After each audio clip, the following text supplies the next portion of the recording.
C'est l'un des événements du week-end, le salon de la moto de Pécancourt, près de Douai, 35e édition, des centaines de bénévoles et 50 000 visiteurs attendus. On y vient de toute la France et de l'étranger aussi, des amateurs, des professionnels venus observer, regarder des figures très spectaculaires. Mathieu Abasque et Sergio Rosenstro.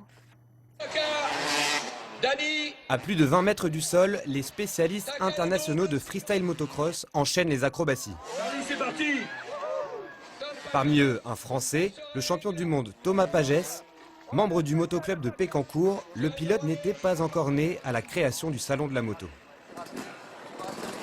Vraiment un grand plaisir de retrouver aussi le public français que je revois très peu maintenant parce que je suis plus à l'étranger qu'en France. Et voilà, cette année, j'étais vraiment content de savoir que j'allais revenir ici et rouler avec mes potes encore, c'est vraiment un plaisir.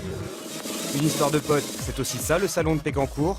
Au départ, une simple brocante en centre-ville entre fondus de moto. 35 ans plus tard, ce sont 50 000 blousons noirs qui font le pèlerinage. J'organise des départs de Maubeuge à plusieurs motards. Donc régulièrement on vient en groupe, là on devait être une vingtaine. Je viens d'Alsace. Ouais, donc j'ai connu ça il y a 20 ans, 30 ans. On en parlait déjà, c'était dans le Motojournal. Et puis je me suis dit un jour je vais quand même venir. J'étais copain dans le Nord, donc je suis venu. La diversité, c'est le secret de Pécancourt. On y vient autant pour les shows que pour les expos. Un paradis de la moto où les amateurs croisent les pilotes professionnels. Je pense que c'est un des plus gros salons d'Europe, si ce n'est le plus gros.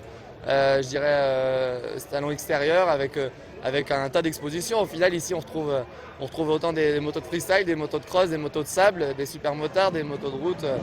Mais aussi des motos qui arrachent le bitume.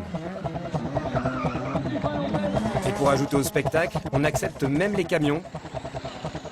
Toujours ce souci de se renouveler.